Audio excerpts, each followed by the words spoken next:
Hello, this is Matt Parry from MPTC Tennis.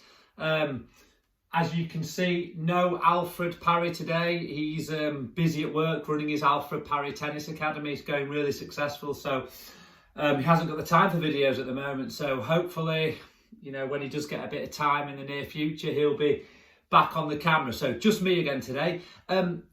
Last video was on footwork. So really quick recap.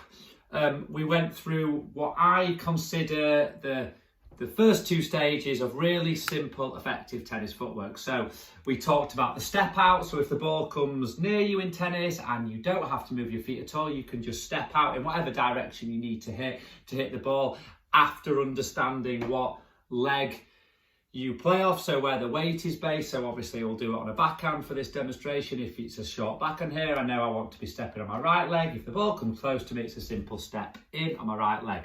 Then we talked about what I call the two-step zone, where you come out of your split step, you can flow step out, and all you have to do, and this is something that's probably 2 meters around you, to the side, to the back, or obviously depending on how athletic you are, how tall you are, can be a bit further, a bit shorter. And in that zone, the two-step zone, all you're doing is maintaining a strong athletic base and two-stepping to the ball. So if I wanted to hit a forehand slightly behind me, I'll go two steps. I want to go forward, I do 2 steps. So I can cover most of the tennis shots that I play with just the 2-step zone, or like Ian Mayer says, the double rhythm zone. And then the next stage to this is what happens when we need to run. And when we need to run in tennis, the chances are that you are on the defensive. There's not that many shots in tennis where you're attacking, where you're on the run. So we're going to presume that once you have been made to run in tennis, you're on the defensive. So if you get a defensive ball and you know when that ball's coming, you've hit a weak shot, you look at your opponent, you see they're going to attack the ball, like it might be a short ball or it might be a ball that's got no pace on it. You then know that you've got to run. So what we have to do on that ball is really, really simple, but not many people do it correct. Is once we come out of our split step, we're not flow stepping. We're then going to split and we're going to come much, much wider with our base to create a really strong foundation, so that we can then create a drop step for ourselves to then run either side on the court, or forwards or backwards. So the drop step is really, really simple. If I was playing a forehand and I've come out of my split step and I've got my strong base, I then just have to bring the leg which is closest to the ball, so for me as a right hander, my right leg, underneath my body to create a platform. I need to have both hands off. I need to have no ready position. My hands need to be free because I'm now running, so I don't want you running in your ready position. I see far too much of that at club level, where you're trying to run out to a ball in your ready position. So you go wide base, that right leg drops underneath your body, you're on the balls of your feet, and then you use that to push and run in the direction that you want to go. So on the left hand side, it would be exactly the same. If I'm hitting off to the backhand side, I'll come strong out of my split step, wide, strong athletic base. I will drop step my left foot underneath my body to create a platform, and then I will drive off and run out in that direction.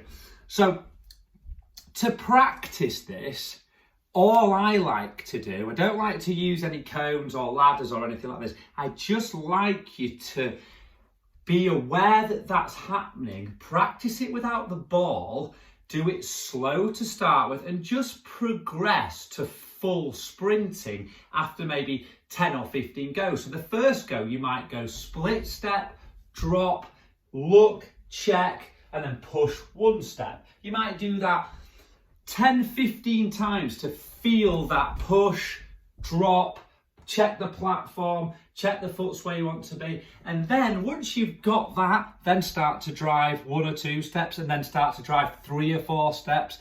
And that is how you run. And it is super simple, but so few people ever actually do it. So I'll watch loads of my juniors playing, and I see them do all sorts of weird things when they need to go and run. They won't come out of a split step and be strong. They'll be stood up. They're trying to do all sorts of cross steps, weird side steps to a run. It is dead simple. The minute you're being attacked and you have to run, you create a drop step. So you're strong, athletic, your drop step will come in and under your body. So you use it as a piston and as a drive, and then you push and you drive with both hands and arms like you would be a sprinter.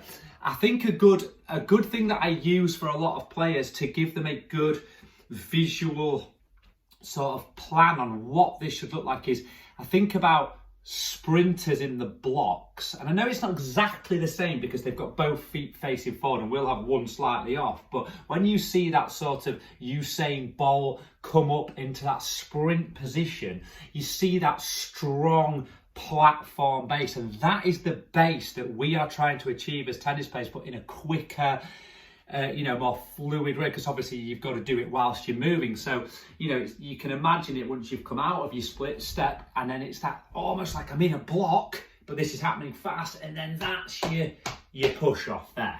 So that is the second part of the simple and effective footwork drills. What I'll do next is we'll do a video 3 on recovery. Again, I feel recovery is over-taught, it's over-complicated, so I'll give you my really simple take on what I teach everybody in my tennis program on recovery. Okay, stay safe everybody, hope that helps.